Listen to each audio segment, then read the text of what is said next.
Este programa se transmite por XFM y Democracia AM. Mírelo en YouTube por Democracia TV. En Twitter somos Democracia S 754. Bueno, muchas gracias y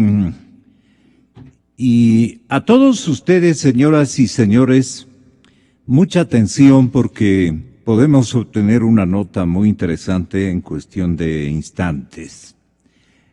Asambleísta Yanine Cruz, una vez más, bienvenida. ¿Cómo le parece a usted que el diario que ha pasado a ser el órgano fundamental del correísmo, no obstante que ya el presidente Correa está de vacaciones o algo por el estilo,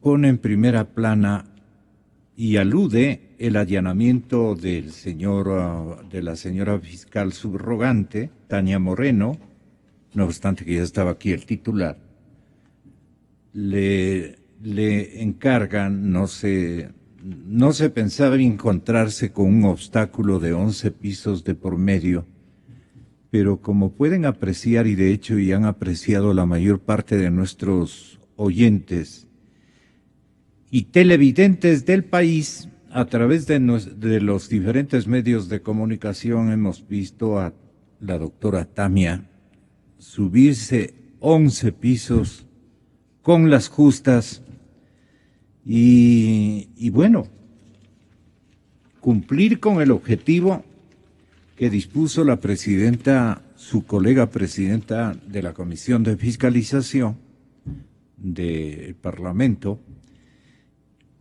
Y claro, el señor doctor Anderson le aguardaba con lo que ella quería. Quiero, señor Anderson, me comunica con el señor ingeniero, por favor. Yo les había pedido. Quiero que tenga la gentileza de entregarme su computadora personal. Claro que sí. Aquí está. Tome. Es lo que él describe, se cumplió. Y se vio también en imágenes. Bueno, el asunto es que ingresaron al 11º piso de este edificio del Centro Norte, tomó la computadora, intercambiaron algunas expresiones como nos va a describir el señor ingeniero Anderson, que está con nosotros en línea directa para que nos comente en presencia de nuestros invitados de esta hora, especialmente del asambleísta, especialmente del ex Contralor del Estado, el respetable Alfredo Corral, y en presencia también de nuestro tercer invitado en panel en turno, el señor doctor Ramiro García. ¿Cómo fue el acontecimiento, el insuceso? No sé qué fue para ustedes, la sorpresiva visita. Ya les comunicaron seguramente a ustedes que venía la fiscal alterna. ¿No sabía usted, doctor Anderson, para qué iba a su dependencia, qué era lo que estaba buscando, pero qué le preanunciaba el sentido común de una diligencia que no tenía ninguna importancia aparentemente en el tema de Odebrecht?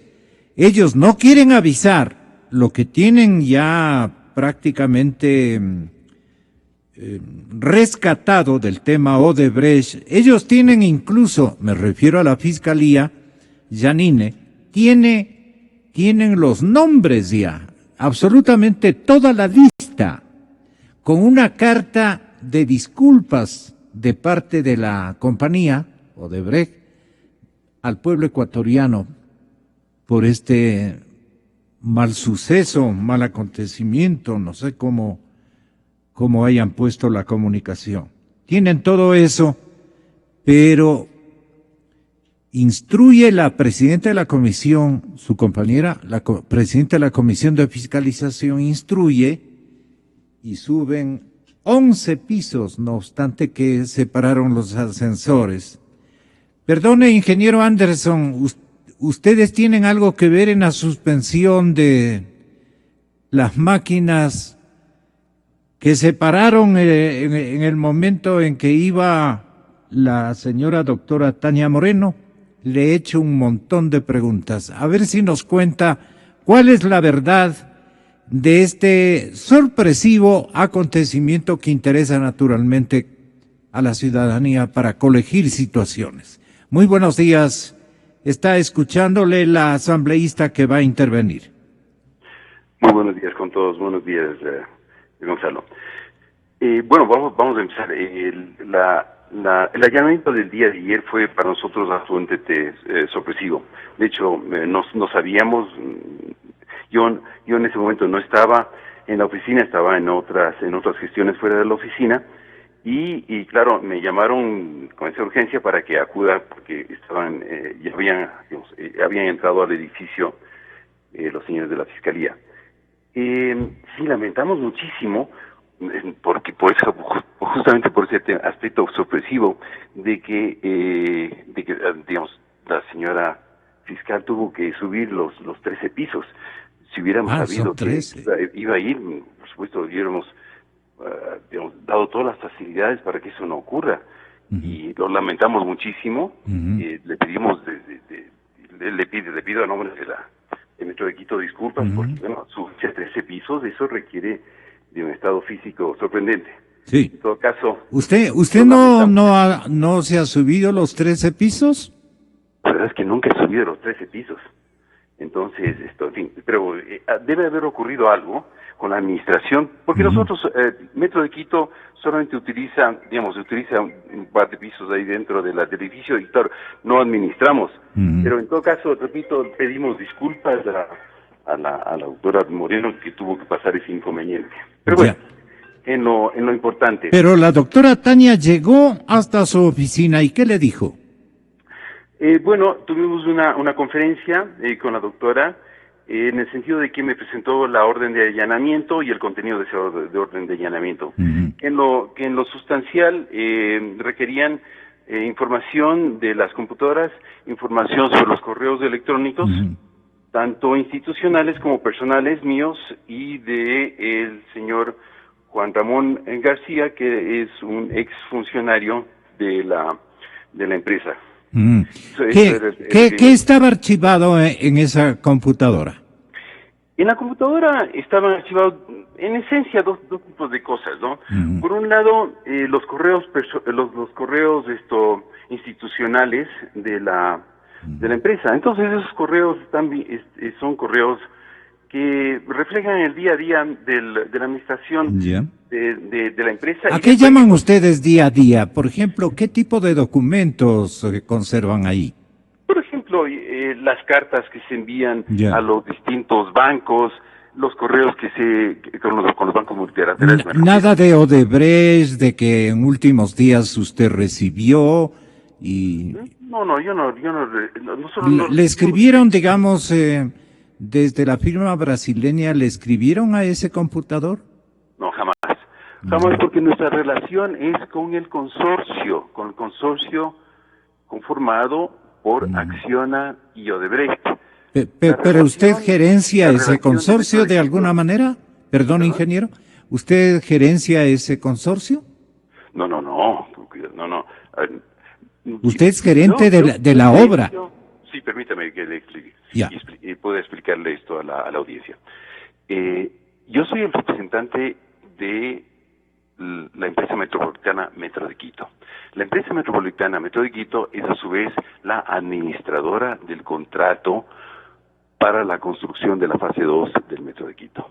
Entonces, en ese sentido, las relaciones que tenemos de carácter institucional son con el consorcio y no con la empresa Odebrecht. Eso es importante que lo aclare. Entonces, en ese sentido, nosotros no tenemos el más mínimo contacto con Odebrecht y solamente tenemos con el consorcio. Entonces, lo que se encuentran ahí, lo que van a encontrar los peritos de la Fiscalía, son los correos, primeramente con los funcionarios empleados de Metro de Quito. Va a encontrar correos con los distintos 4 bancos que nos financian el proyecto. Va a encontrar correos con la gerencia del proyecto, con la fiscalización y con otras entidades gubernamentales y también del municipio, con los cuales tenemos que manejar el día a día de una obra tan compleja como es este proyecto. Ya. ¿En qué versó la conversación suya con la doctora? Porque debe usted haberle preguntado, y como así tenemos el honor de contar con su presencia, y con este inconveniente que le pido disculpas, pero nos fallaron los ascensores. ¿Por qué usted se ha trepado 13 pisos? ¿Qué está buscando? ¿Alguna cosa que insinúe aquello? ¿Cómo le explicó la señora número 2 de la Fiscalía General, la fiscal Tania Moreno? Tenga la bondad de ingeniero. La visita y la conversación giró estrictamente alrededor de esa orden de allanamiento, como no podía ser de otra forma. Claro. En ese sentido, ¿Qué buscaba? La doctora Moreno fue muy profesional, nos explicó el alcance de ese allanamiento, que tenía que ver con el acceso a los correos electrónicos, a los servidores, y en fin, nos explicó y me explicó de qué es lo que se trataba, y se procedió de inmediato a enseñarle o mostrarle cuál era mi computador y cuáles eran también los servidores de la empresa, y y dentro del ámbito informático, cuál es la arquitectura informática que tiene la empresa, de tal suerte que se prestara todas las facilidades y toda la colaboración para que la Fiscalía acceda a esa información que estaba planteada en la orden de allanamiento. Entonces, en ese sentido, fue una conversación, creo que muy abierta, muy transparente, y se les dio toda la colaboración que la Fiscalía requería. Fue también cordial, quiero entender, ¿no? Muy cordial, fue muy profesional, muy la actuación de la doctora Moreno, y en ese sentido, obviamente, así mismo nosotros correspondimos, porque no cabía de otra forma, claro, y le dimos todas las facilidades. Usted, doctora, tenga la bondad de, ingeniero Anderson, de permitirme saludarle nuevamente a Janine Cruz, asambleísta, que tiene la bondad de acompañarnos en esta mañana y que ha tenido un especial protagonismo en todo lo que viene haciendo la Fiscalía en el ámbito de la corrupción y el trabajo que está cumpliendo la Comisión de Fiscalización de la Asamblea Nacional.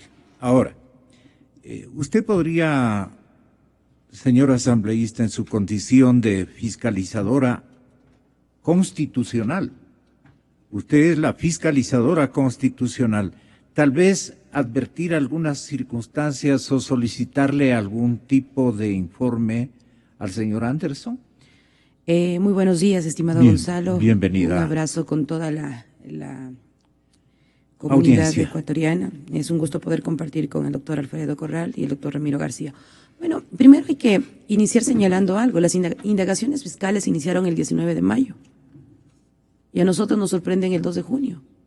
Tenían los nombres y tenían por, respeto al pueblo ecuatoriano, llegar a un acuerdo público, como se dio en estos días pues en el vecino país de Perú. ¿Por qué tenemos tanto miedo de mostrar, obviamente, todos esos exámenes con responsabilidad?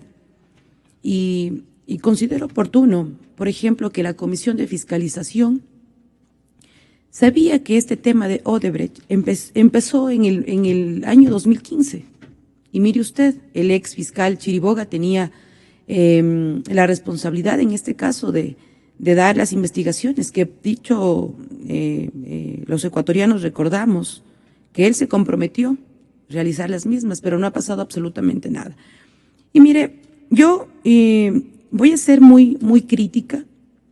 A veces se quiere montar algunos puntos claves para desviar, como por ejemplo el tema del Metro de Quito. Si hay que hacer las investigaciones, pues se las debe que realizar. Pero veo que hay, por parte de la comisión y de algunos asambleístas, que el propio Correa dijo que hay un grupo de asambleístas que representan aún la continuidad del proyecto de la Revolución Ciudadana, pues quienes quieren encubrir los 10 años de corrupción de este gobierno. Cuando escuchamos, por ejemplo, a una comisión de fiscalización que no ha hecho absolutamente nada, no ha hecho absolutamente nada.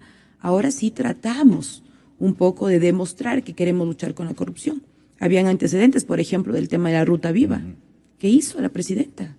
Habían un sinnúmero de denuncias desde años atrás de varios investigadores, periodistas, porque aquí hay que recordar, la fiscalización es netamente de la parte de los ciudadanos. Nunca se dio paso a procesos de fiscalización real, porque jamás ellos iban a ir en contra del propio presidente, expresidente Correa, y también pues en contra de Usted insinúa de su que el binomio. partido de gobierno y que la bancada de Alianza País, de alguna manera, se tomó la comisión de fiscalización precisamente para evitar un trabajo más fecundo y resultados más óptimos de lo que el pueblo ecuatoriano les encarga. Claro que sí. Fiscalizar y legislar, fiscalizar y legislar.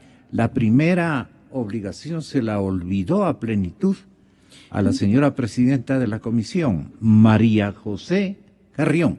Sí, y eso fue un proyecto bien montado y establecido donde tiene la potestad de manejar todos los poderes del Estado. Y hay que preguntarse, por ¿Quién ejemplo, tiene esa potestad? el Ejecutivo tenía. Ah, claro. La Constitución le da pues todas las condiciones para que él pueda meter la mano, digo, a la justicia, a los órganos de control. Y hay que repensar y también cuestionarse cómo es posible, por ejemplo, que el asesor personal del expresidente Correa hoy esté al frente de la Fiscalía. Queremos ver cuál va a ser el mecanismo que él va a demostrar a los ecuatorianos para ver si realmente quieren combatir la corrupción. Habían denuncias presentadas en la Contraloría, inclusive ya con responsabilidad penal, en el caso, por ejemplo, de Nilsen Arias, una persona muy cercana al vicepresidente Glass. ¿Qué pasó con el exfiscal? Archivaron porque es difícil entender que ellos mismos pues se puedan cuestionar y se puedan sentenciar. Entonces no se puede entender cómo después de 10 años y gracias a las investigaciones de Brasil y gracias a las investigaciones de la policía de Andorra se descubren estos hechos bochornosos. ¿Y qué han hecho? Entonces es un tema que a nosotros sí nos preocupa, pero sobre todo es importante decirle a todos los ecuatorianos que cuidado nos confiemos en la agenda que ellos han marcado para, entre comillas, decir que van a luchar por la corrupción. Y nosotros, como un órgano de fiscalización, tenemos todas las herramientas para llamar a un juicio político a quien tiene que responder. Y en este caso... ¿Usted no quiere averiguarle alguna circunstancia que le parezca interesante al señor gerente del metro? No, mire, yo más allá de cuestionarle... No cuestionarle, es el hecho. Digo. Por ejemplo, quisiera saber cuál fue la actitud de la presidenta de la Comisión de Fiscalización. Si fue la primera vez que tuvo un contacto, obviamente, con la gerencia de... Con la obra. Con la obra. ¿Es la primera vez? ¿O anteriormente ya se hizo? ¿Le puede contestar, ingeniero? Sí, por supuesto, encantadísimo. Nosotros, el Metro de Quito, nunca ha tenido un contacto ni directo con la presidenta de la Comisión de Fiscalización. Gracias, ingeniero. Excontralor, tenga la gentileza. ¿Cómo nota usted la diligencia cumplida por la señora doctora Tania Moreno? Sorprendente, sorpresiva, extraña, necesaria, indispensable. ¿Usted qué habría dispuesto, por ejemplo, desde la Contraloría y qué debía haber dispuesto el señor fiscal titular? Bienvenido, señor doctor. Muchas gracias por la invitación. Un saludo muy especial al asambleísta Janina Cruz y al doctor Ramiro García, presidente del Colegio de Abogados. Ustedes escuchan al doctor Alfredo Corral, excontralor general del Estado, oyentes. Y por supuesto a la numerosa audiencia de Radio Democracia. Yo creo que sin restar las atribuciones que tiene la Fiscalía para indagar la contratación del metro, porque es evidente que en esa contratación está inmersa la compañía Odebrecht en una asociación, en un consorcio con otra compañía, la compañía española Acciona. Pero me parece que la insistencia de la señora presidenta de la Comisión de Fiscalización de que se indague lo relacionado con el Metro de Quito, lleva a las claras a creer que hay un desvío de lo fundamental y esencial de la actuación de la compañía Odebrecht en el Ecuador desde hace justamente 10 años. Las investigaciones y la información que proporcionó el Departamento de Justicia de Estados Unidos revelaron que entre los años 2006 y 2007, si no me equivoco, funcionarios del gobierno nacional recibieron sobornos y coimas por 33.5 millones de dólares. Y que esto ocurrió luego de que el expresidente economista Correa expulsó a la compañía Odebrecht del Ecuador, si no me equivoco, en el año 2008, pero fue llamado a una reunión por el presidente Lula de Brasil, en la que estuvo también el presidente Chávez de Venezuela, en Manaos, y como que le llamaron la atención y le jalaron las orejas al presidente Correa para que no haga esas cosas, porque no podía ir respetar a la compañía Odebrecht expulsándola del Ecuador. Y el presidente Chávez se manifestó en el sentido de que la compañía Odebrecht es un ejemplo de pulcritud y corrección. Regresando de esa reunión, ocurre que en nuestro país establecen, no sé de qué manera, y esto es lo que tiene que ser investigado a fondo, un acuerdo con la compañía Odebrecht. Primero, para eliminar todos los juicios penales que existían en contra de sus funcionarios. Y si no me equivoco, algunos juicios me parece que en La Tacunga.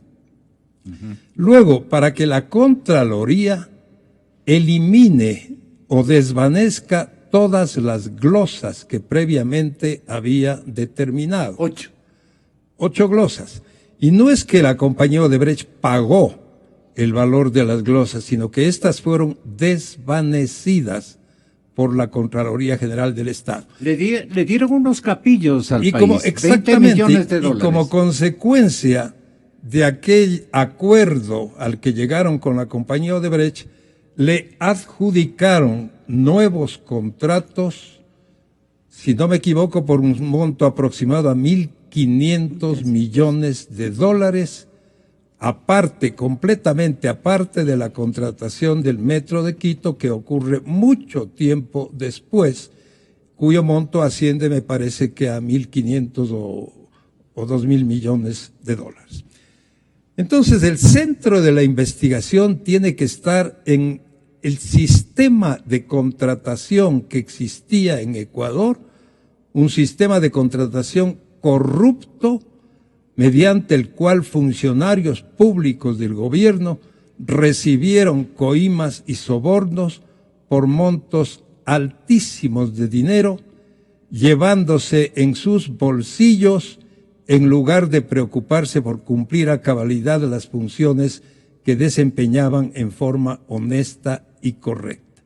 Por lo tanto, estamos frente a una década corrupta que poco a poco se va descubriendo.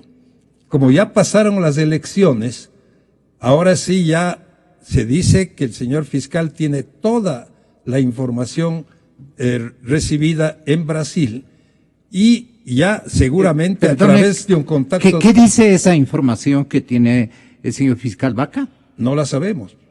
No la dice conocemos. que tiene los nombres de todos los actores, digamos, y que tiene una disculpa, encierra una disculpa de la compañía al pueblo ecuatoriano. Lo puso el mismísimo Marcelo Odebrecht en las redes, aquello. Y también el asunto de los nombres. Por eso es que la diligencia que cumple ayer, en lugar de anunciarnos sin subir 13 gradas, como 13 pisos, sino allí en la misma oficina, tanto del señor fiscal como de la subrogante, la número 2 de la Fiscalía, todo el mundo esperábamos, y especialmente la prensa, los nombres que constan, pero inventaron, o será cierto, que han firmado un acuerdo de confidencia. Debe ser certero ese dato, y que consiguientemente ahí en una cláusula se compromete nuestro Estado y nuestra Fiscalía a mantener en sigilo, en reserva, los nombres de toditos, dicen, y perdone por usar ese término tan ecuatoriano, todititos están allí, pero no quieren dar los nombres. Y entonces, más bien buscan pistas de Odebrecht en el metro, se van al metro. ¿Cómo entiende usted esto? Sí, lo que yo decía hace un momento, que me parece que es un desvío de la investigación, quizá tendiendo a continuar con cierto encubrimiento que ha existido respecto de los altos funcionarios del gobierno. La Fiscalía debe subir las gradas de muchos ministerios de Estado, de la Vicepresidencia de la República, de la Presidencia de la República, porque una de las informaciones que consta publicada en el diario El Comercio el sábado 3 de junio revela que el diario Folha de Sao Paulo publicó que Correa habría recibido $800,000 para financiar su campaña en el 2013. Esto debe ser materia de investigación. ¿De parte de Odebrecht? Exactamente, de parte de Odebrecht. Y nosotros sabemos que Odebrecht ha entregado dinero para financiar campañas políticas de presidentes y expresidentes en muchos países de América, como son Perú, Colombia, Venezuela, Panamá, últimamente El Salvador, Panamá, etcétera, etcétera. Eso tiene que ser materia de investigación independiente y autónoma de la Fiscalía General del Estado. Entonces, ¿cuál fue, señor doctor García? Gracias por acompañarnos una vez más. ¿Cuál fue la idea, estratégicamente hablando, del señor fiscal Vaca y de la doctora que se subió ayer 13 pisos? De esto no nos vamos a olvidar, porque imagínense 13 pisos. ¿Qué buscaba encontrar para distorsionar o diluir lo otro? ¿Y cómo aprecia usted el contenido del acuerdo firmado entre el señor fiscal titular y Marcelo Odebrecht, o un representante altísimo de la compañía brasileña, para evitar la divulgación de los nombres? ¿Esto es procedente? ¿Esto es exacto? Cuando todo un país al que le debe respetos, dice Odebrecht en esa carta que acompaña, y que le pide disculpas, le prohíbe que dé los nombres. Entonces, ¿de qué estamos hablando? Como dicen los guambras en la calle. Tenga la bondad. Gracias, Gonzalo. Un saludo para Janine, Fredo y para todos los oyentes. Un honor poder compartir este panel con ustedes. A ver, primero, se supone que la Fiscalía no es un ente político, sino es un órgano de la justicia, ¿verdad? Es el titular de la acción penal y es el órgano de investigación penal. Entonces, yo creo que, es decir, al menos en norma, Fiscalía estaría buscando evidencia sobre algún ilícito cometido de acuerdo a la denuncia presentada por la asambleísta María José Carrero. Hasta ahí todo bien. Lo que sí nos extraña es que Fiscalía hace esto en momentos en que existe muchísima evidencia de corrupción que vincula a gente del más alto nivel de gobierno. Y eso sí nos da la idea de que existe una estrategia de la cual Fiscalía, consciente o inconscientemente, se transforma simplemente en un peón del ajedrez, pero que quien está manejando los hilos tiene una estrategia dirigida, en este caso, digamos, a empatar el partido, a lanzar una cortina de humo que nos permita ver hacia otro lado y no hacia donde están las evidencias clarísimas de temas de corrupción. A ver, hagamos un recuento así muy rápido. Para 2008, Odebrecht tenía 800 millones de dólares en contratos, cuando le votan. En 2011 regresa y le dan casi 1.600 millones de dólares en contratos, es decir, el doble de lo que tenía. Todos estos contratos en los denominados sectores estratégicos. Sectores estratégicos que por decreto ejecutivo firmado por el presidente Rafael Correa se encontraban a cargo del vicepresidente Jorge Glass. Todos. Entonces, los contratos de Refinería del Pacífico, Manduriaco, entre otros, el acueducto, etcétera, todos estaban a cargo de los sectores estratégicos bajo el control del señor Jorge Glass. Resulta que le encuentran 13, mejor dicho, no es que le encuentran, Odebrecht reconoce haber entregado al tío del señor Jorge Glass 13 millones de dólares, 5 millones en transferencias y 8 millones de dólares en efectivo. Uh-huh. Y para los asambleístas... Y además es importantísimo, y que tome en cuenta la señorita asambleísta aquí presente. Ayer a Diego Kendo, el compañero Diego Kendo, le dice Glass que él ha evitado que Odebrecht se lleve 400 millones de dólares. Yo tengo un número, una cifra de lo que represento para Odebrecht. Los obligamos a pagar por la reparación integral de la hidroeléctrica San Francisco y eso costó aproximadamente 80 millones de dólares. Los bonos de energía que no les pagamos, que son como 30 millones de dólares. Los proyectos que le quitamos, Toachi Pilatón, Baba, Aeropuerto de Tena y algún otro más. Le hicimos bajar de precio en el proyecto Carrizal Chone 2. Y ahora, cuando nos enteramos esto del Departamento de Estado, que también lo tiraron antes de las elecciones, detuvimos los pagos a Odebrecht por 100 millones de dólares. Vaya sumando pues, 100 millones que no le pagamos, 80 que le hicimos pagar, van 180. Creo que son 30 millones en bonos de energía.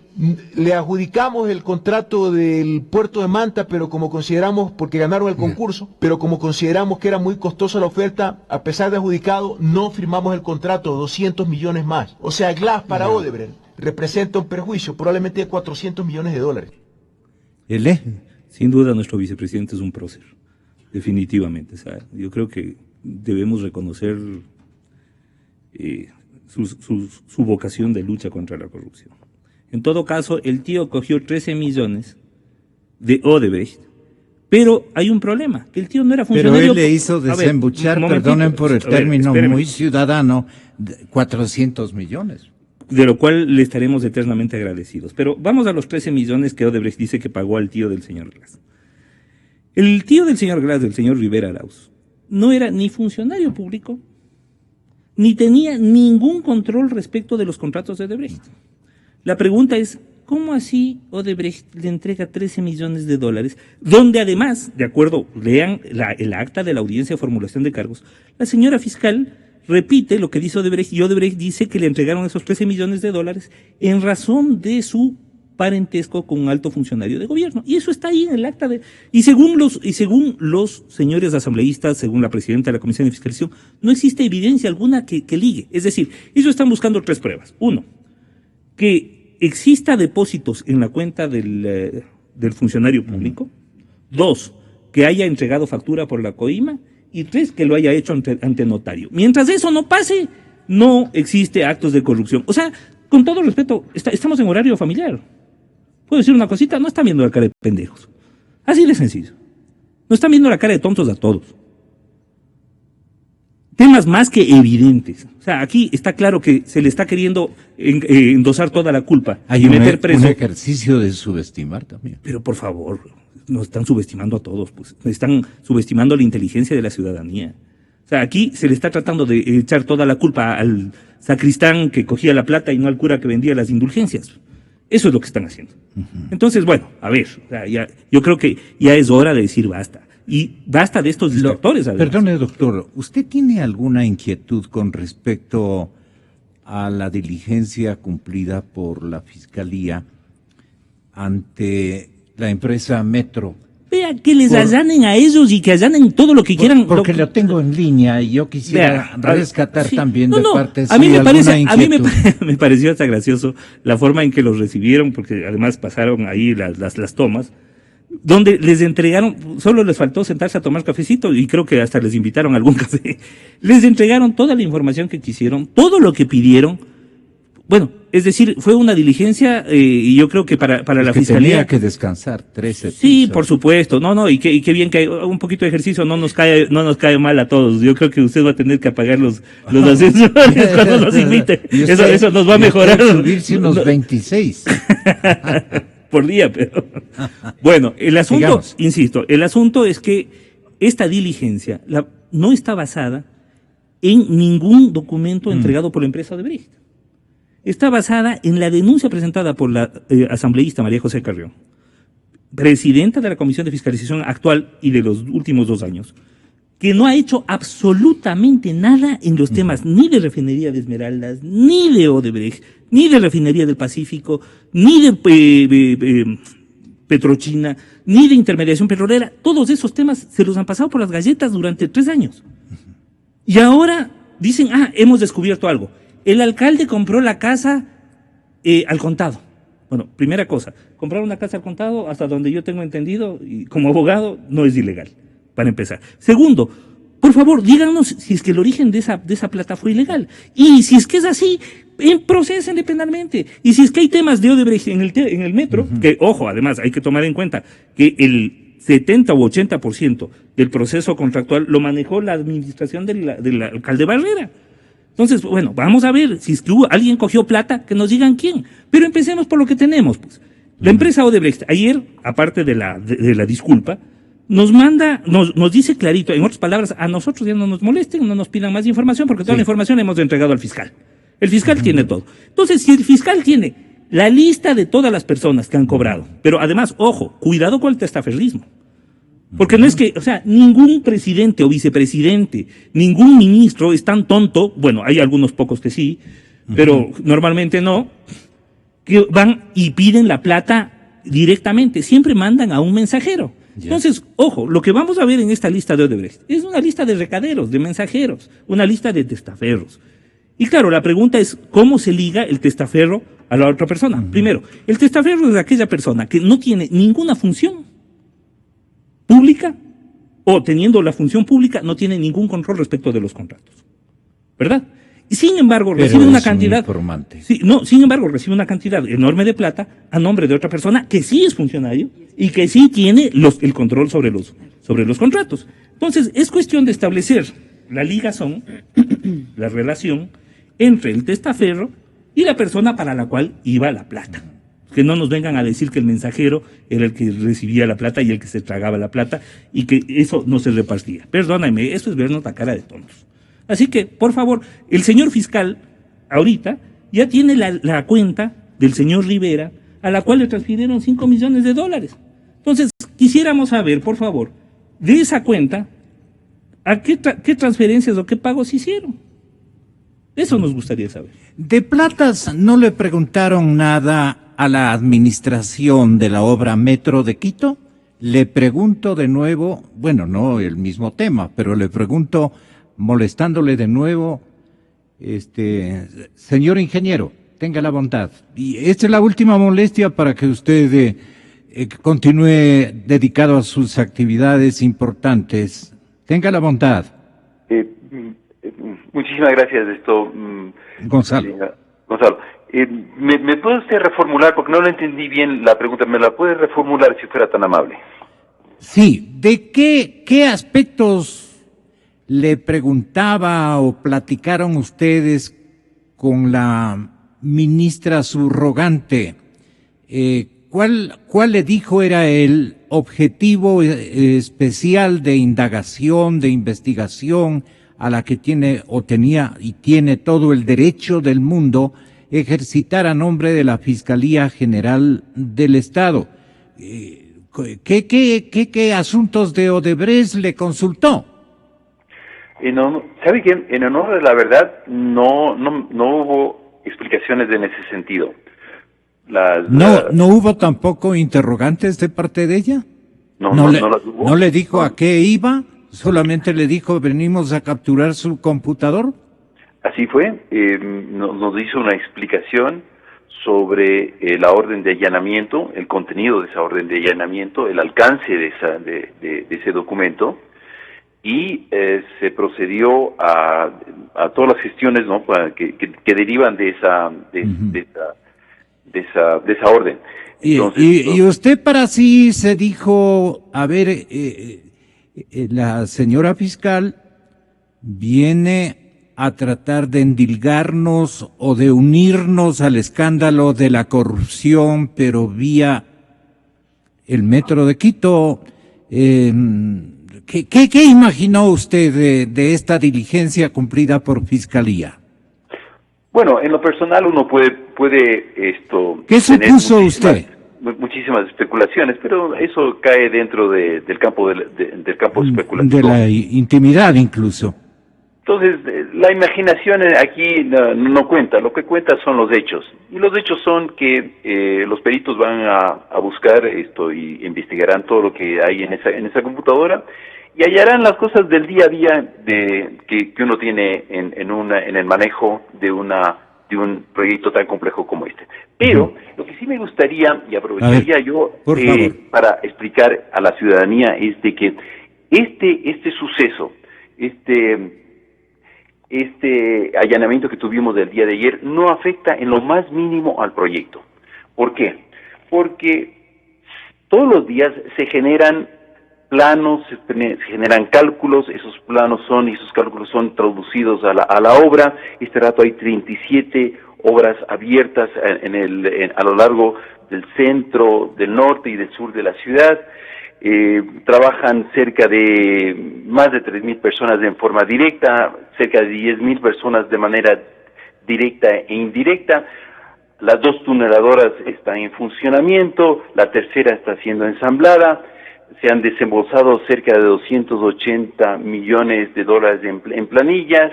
Esto se sigue adelante con todas las gestiones para cerrar las brechas de financiamiento. En fin, la obra sigue en marcha, sigue de acuerdo a los programas que nos hemos establecido, y eso es lo relevante.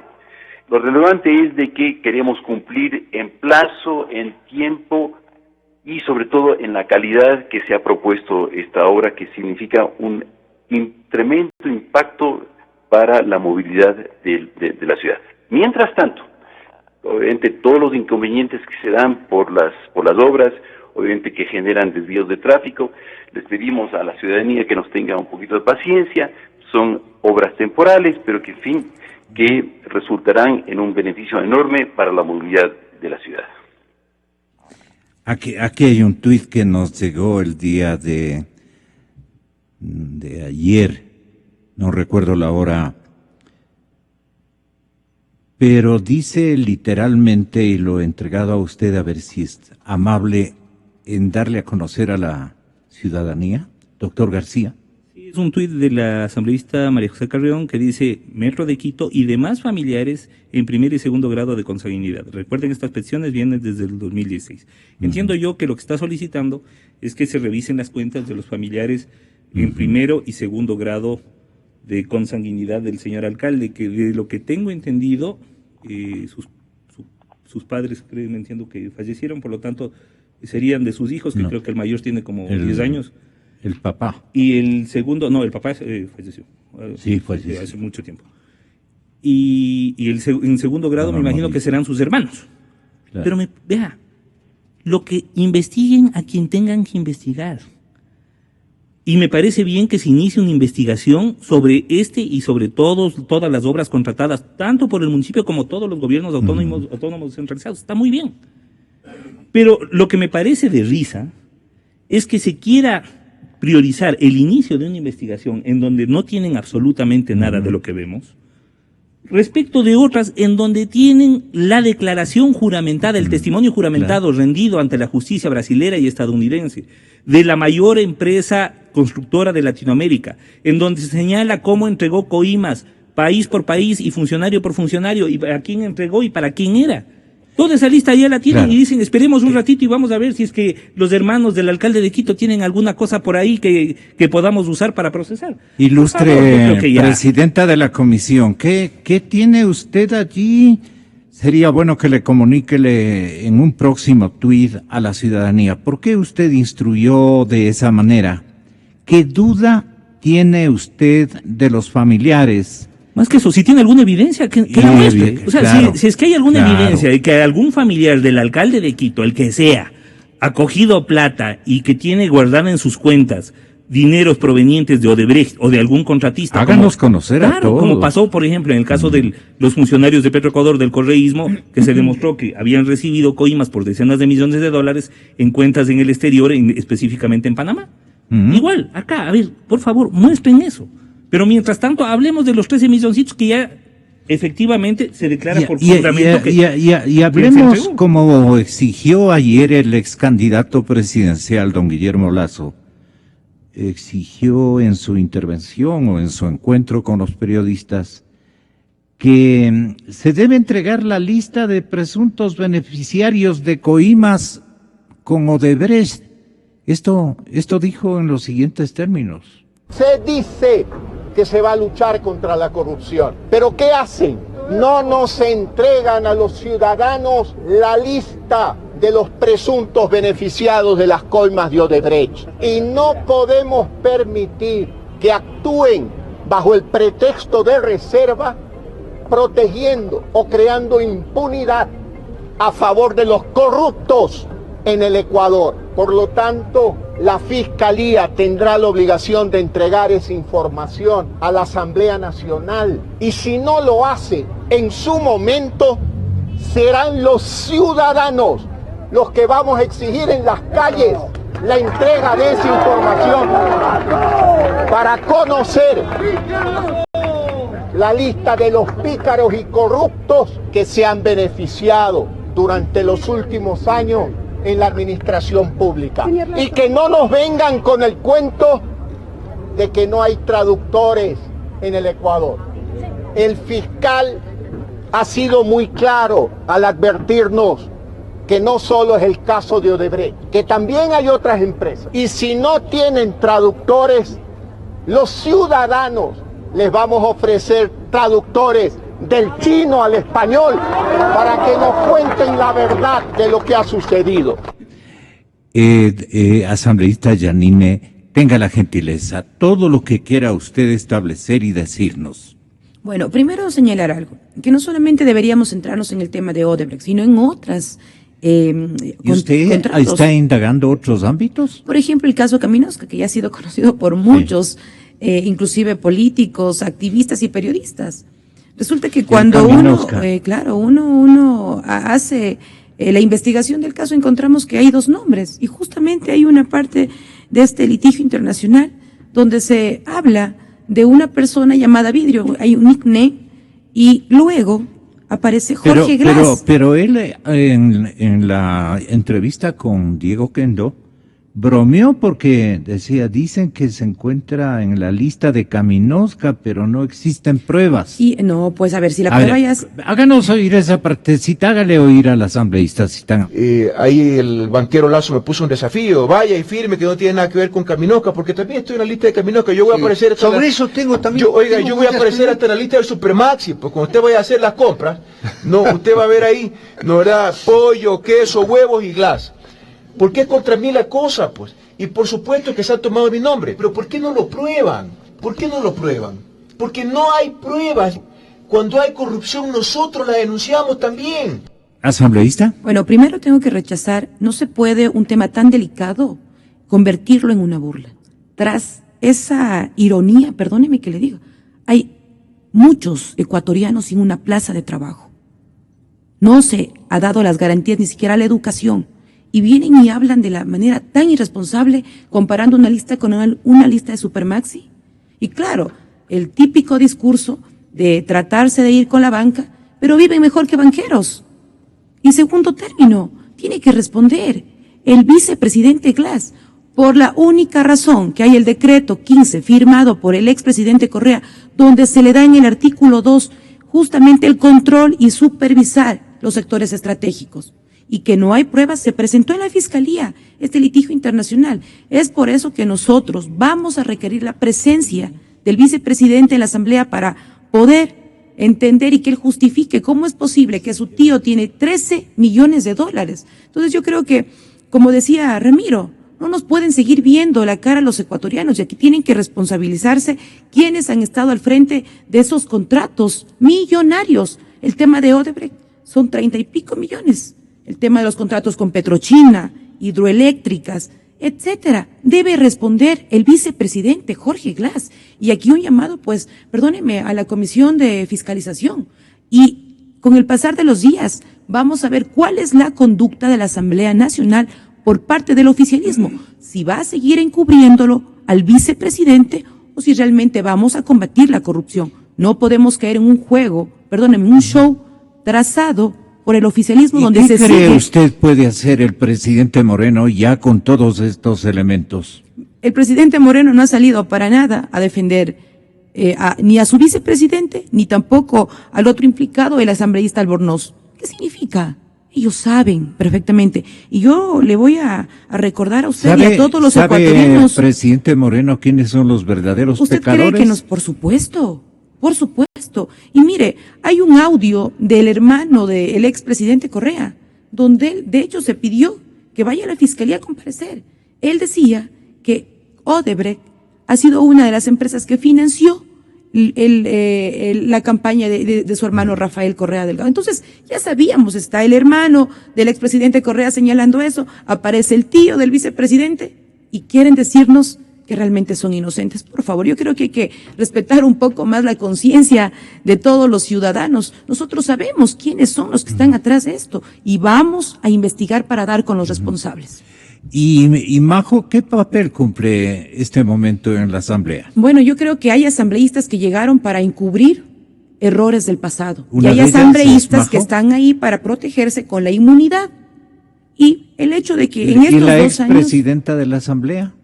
Ellos sostienen un proyecto político. Ellos no defienden los intereses de los ecuatorianos. ¿Pero están con temor? Y mire, por supuesto. Y mire, algo que me parece novedoso, dicen que el pez muere por su propia boca. Está diciendo el vicepresidente que él ha evitado de que la empresa Odebrecht se lleve millones. Imagínese. Entonces, si él sabía del incumplimiento, ¿por qué no hizo nada? O sea, es tanta la irresponsabilidad que caen en su propio juego, ¿no? ¿Qué es lo que usted va a hacer, asambleísta? Vamos a pedir la comparecencia del vicepresidente Glass y tiene que responder, no solamente por Odebrecht, sino por otros casos que él tiene Pero que le darle van a llevar a una una comisión donde ellos son mayoría. La comisión de participación. Va a haber bastante café. Si el presidente Jorge Glass ha dicho que él va obviamente a visitar la comisión de fiscalización, pues también el reto es que visite la comisión de participación ciudadana. ¿Por qué tiene que irse donde están solo los aliados y por qué no da la cara a una comisión que tiene todo el derecho de cuestionar el trabajo que viene realizando? ¿Qué haría usted si es que ve al frente al vicepresidente de la República en términos de acusaciones y de exhortos, más que exhortos, exigencias porque aclare qué tipo de escenarios? Bueno, primero, ¿cuál es la propuesta indecente que le hizo Marcelo Odebrecht? ¿Cuál es la propuesta indecente? Él indignó y todo. Claro. Y segundo, ¿cómo es posible que estando al frente de los sectores estratégicos nunca se daba cuenta que se estaba desviando dinero para los familiares cercanos de algunos funcionarios? Entonces son situaciones que tiene que responder. Y nosotros vamos a indagar y vamos a hacer las investigaciones del caso. Aquí vamos a ver quién realmente está a favor de los ecuatorianos y quién está a favor, perdónenme, de un proyecto político que la corrupción ya se ha salpicado y qué pena por nuestro país estar en una prensa internacional por esta clase de escándalos. ¿Usted tiene alguna exigencia para el señor fiscal? Considero que debería de haber dado ya este acuerdo público como lo hizo Perú. Y hay que señalar que la cercanía con el expresidente Correa nos hace dudar mucho de la participación, pero tiene que tener mano dura para seguir en este caso con las investigaciones y dar con los responsables. Vamos a tratar todavía de confiar para ver cuál es el pronunciamiento y cuál es obviamente la responsabilidad. No queremos que esté el asesor personal del expresidente Correa al frente de la Fiscalía. Queremos ver un ecuatoriano que esté indignado por tantos actos de corrupción donde se destinaron millones de dólares. Y mire, el pueblo ecuatoriano, sin plazas de trabajo, sin centros educativos de calidad, el seguro social festinado. Entonces, ese es el mensaje. Los ecuatorianos sabemos porque sienten en el día a día esta corruptela que lamentablemente no vamos a tolerar más. Doctor Alfredo Corral, usted tiene la palabra.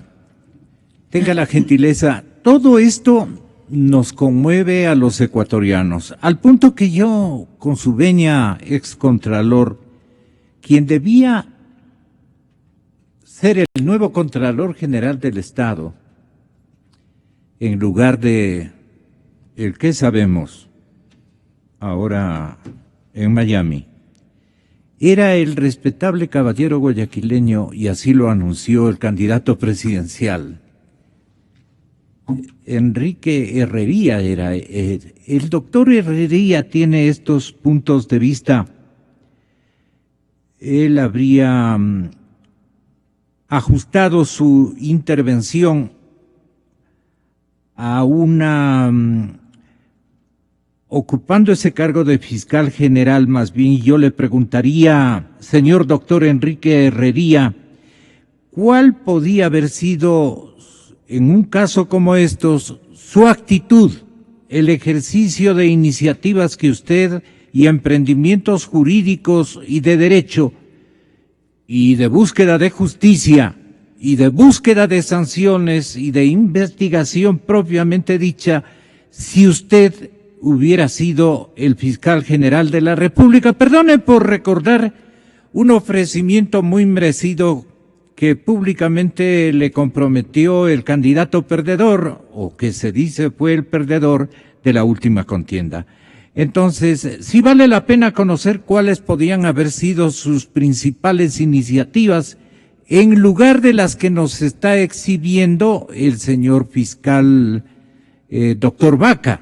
¿Qué habría hecho usted distinto a lo que ha hecho el doctor Vaca? Buenos días, Gonzalo, y la audiencia, y muchas gracias a usted por el recordatorio. Efectivamente fue una expresión pública que hizo Guillermo Lasso, que por supuesto para mí era muy honrosa por los términos en que la realizó, pero que además había sido espontánea, es decir, nunca se me había pedido mi opinión al respecto, sin embargo, de lo cual agradezco profundamente, porque viniendo de Guillermo Lasso era una expresión elogiosa. La primera consideración que se debe hacer es que el ministro fiscal general del Estado es una autoridad muy importante en la República del Ecuador, porque él es el que define si alguien ha cometido o no ha cometido un delito. Puede ser que hasta más sea público y obvio el delito, cualquier infracción que se hubiera cometido, si no acusa el ministro fiscal, a los que tienen, por supuesto, rango de corte, fuero de Corte Nacional de Justicia, no se lo puede perseguir en la acción. Y ya en la parte práctica, el actual Código Orgánico Integral Penal, más allá de las falencias que tiene, sí permite un amplio campo de acción al ministro fiscal general. Más aún, cuando él regresó ya hace una semana desde el Brasil y dijo que venía trayendo audios y videos que ponían de manifiesto las incorrecciones de funcionarios de alto, dijo él que eran de rango de Fuero Nacional de Corte de Justicia. Por lo tanto, ya después de una semana, me imagino que él ha establecido con claridad cuáles han sido esos altísimos funcionarios públicos que han recibido sobornos. Y ya debería haber ordenado, no en la indagación previa, sino instrucción fiscal, la prisión preventiva para todos ellos. Pero adicionalmente, existen actualmente y desde hace meses indicios suficientes de actos delictivos desde la función pública. Ustedes recordarán en el Ecuador también que Fernando Villavicencio y Clever Jiménez, desde hace por lo menos 4 años, habían presentado denuncias con pruebas irrefutables de una serie de funcionarios públicos que estaban involucrados en actos de corrupción. Pero no debemos circunscribirnos únicamente al hecho de Odebrecht.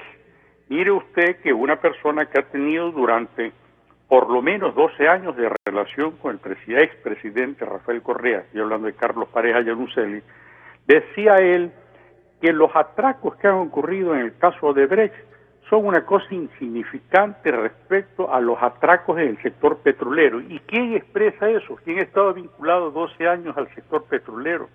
¿Quién fue presidente de Petroecuador? ¿Quién fue ministro de Energía? Y el que le dijo lo logramos, además. Que recibió conjuntamente con el vicepresidente Glass, eso que lo vio todo el país, lo conseguimos, lo logramos. Hacer esa porquería de supuestamente repotenciación de la refinería de Esmeraldas, que la empresa japonesa, cuando inicialmente ofreció modernizarla, creo que subió el precio inicial, que lo habían calculado en $80 millones, a aproximadamente $140 millones. Y se hizo una repotenciación que ha costado, no es 1.200, ha costado $2.000 millones, y además insuficiente la misma, porque la calidad de los derivados que se consiguen en esa refinería son pésimos. Por lo tanto, lo que estamos viendo es que todavía, ojalá que nos equivoquemos los ecuatorianos, el nuevo ministro fiscal general del Estado no ha logrado romper el cordón umbilical que lo liga al señor Rafael Correa. Mire usted, por ejemplo, una de las cosas que ya debería haber hecho.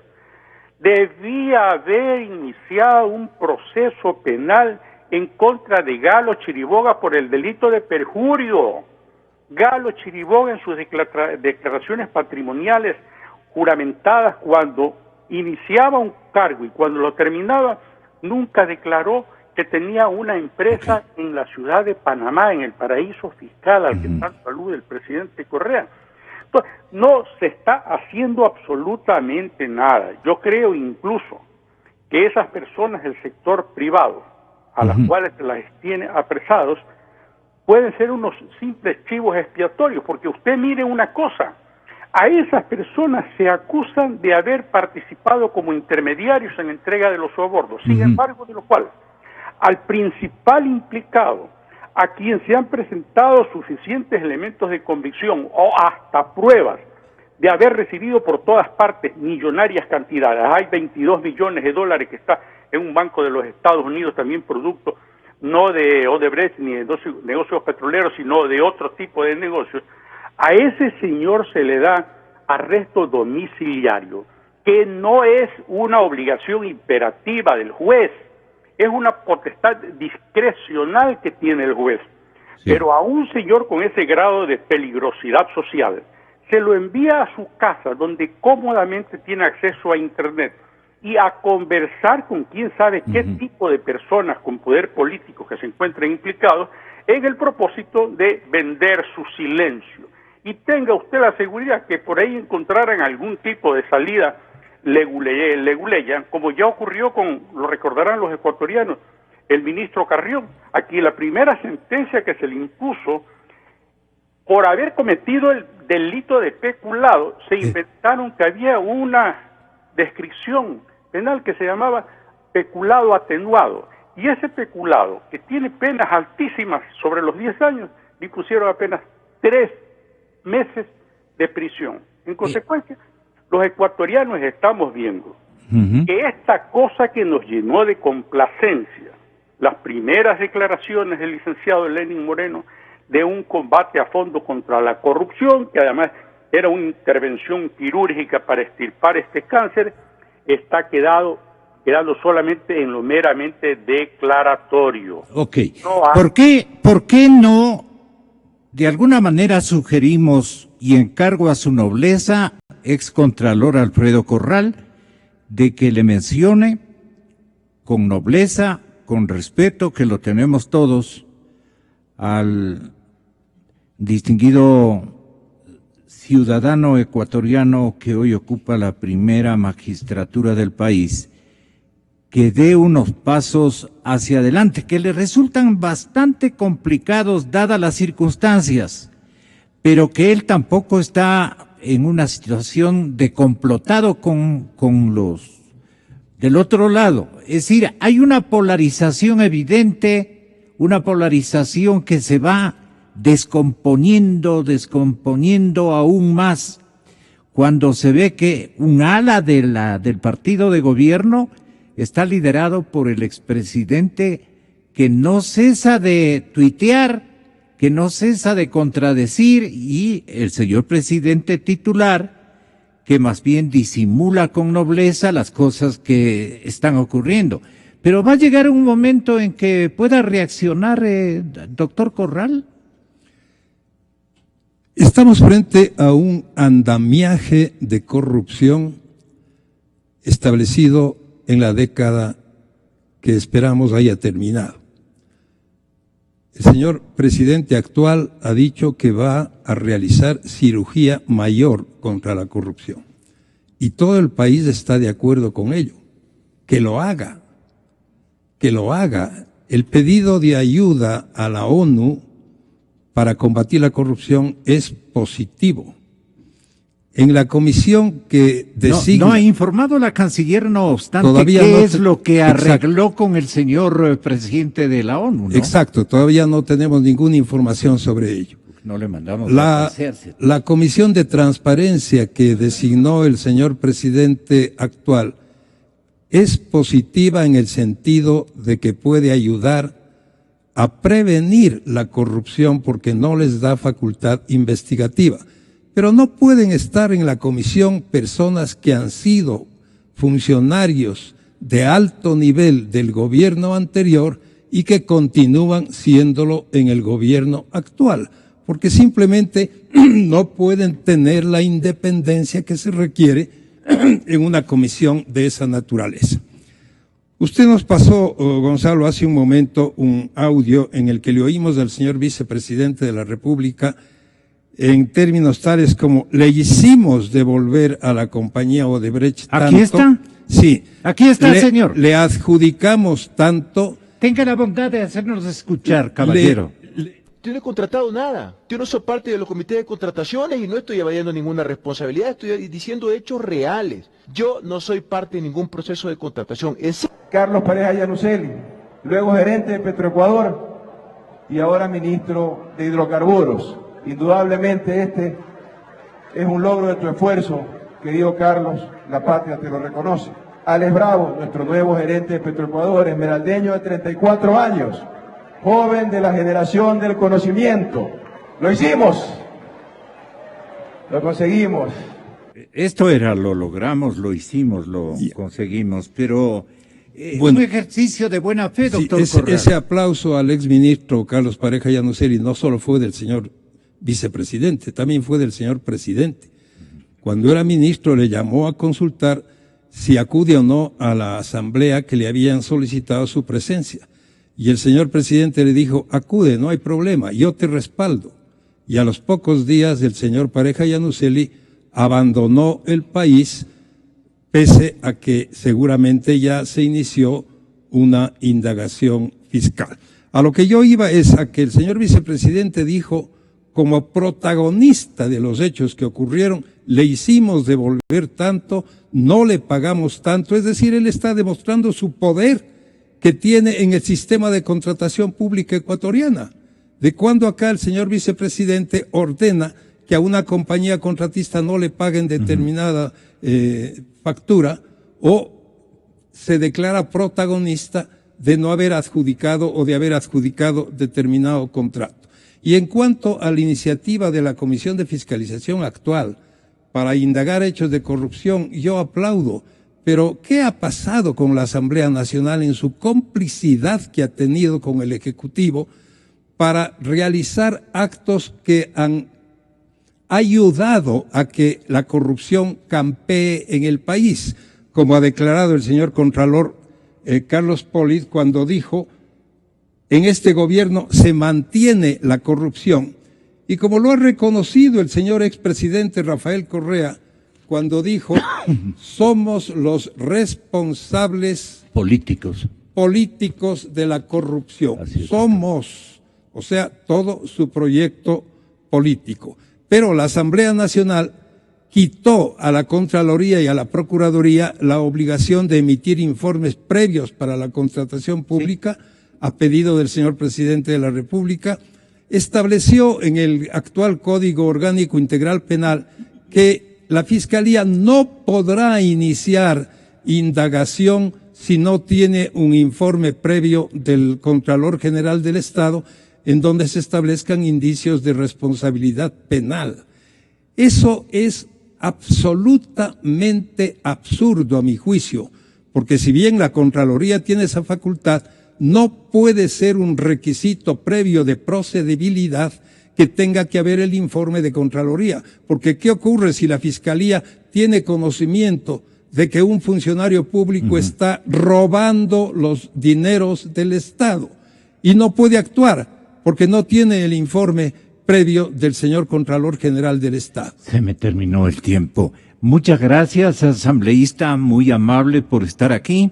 Muchas gracias, señores juristas, ex Contralor General del Estado y distinguido doctor García.